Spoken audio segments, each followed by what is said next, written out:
Over 4 months have passed since Russia launched its war on Ukraine. Since then, thousands of residential buildings have been shelled, leaving over 12 million people displaced. The first residential block hit in the Ukrainian capital city, Kyiv, was the home of our BBC Ukrainian colleague, Olga Malchevska.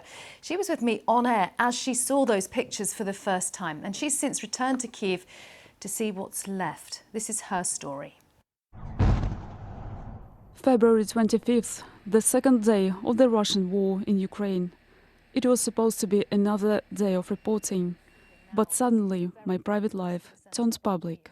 I could not imagine that actually at 3 a.m. London time I would find out that actually my home is bombed. And you're talking about that actual building? Yeah, and this actual building is my home. 3 months later, I've got a chance to go back home. I dreamed of this moment from the first day of the war. I've seen the images of my bombed home 100 times, but nothing could prepare me to see it in reality. Oh my God. Over 100 families were forced to leave their homes in this building that day. This is the place I saw on video in the BBC studio when I was commenting there. Then the camera turned there.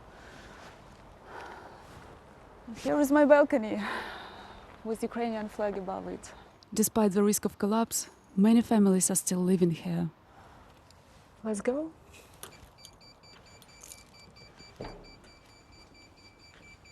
Come in. My uncle has never left our home.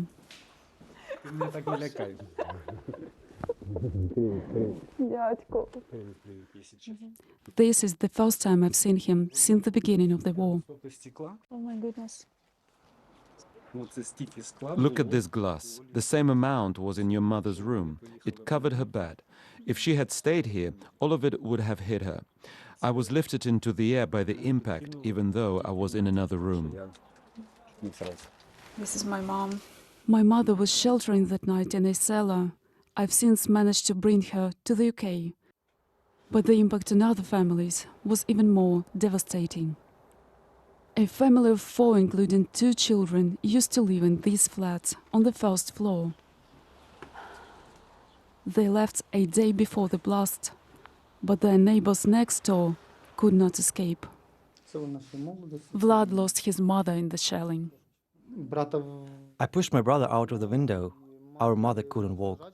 I carried her out through the window as well. She was still alive, but then she probably choked from the smoke. So painful to see how everything was destroyed. Years of efforts and of care, of love which was put here, and it just smashed in a second. My home is one of thousands shelled, and my story is one of millions. Victims of a war that has left around 1/3 of the population homeless. Olga Malchevska, BBC News, Kyiv.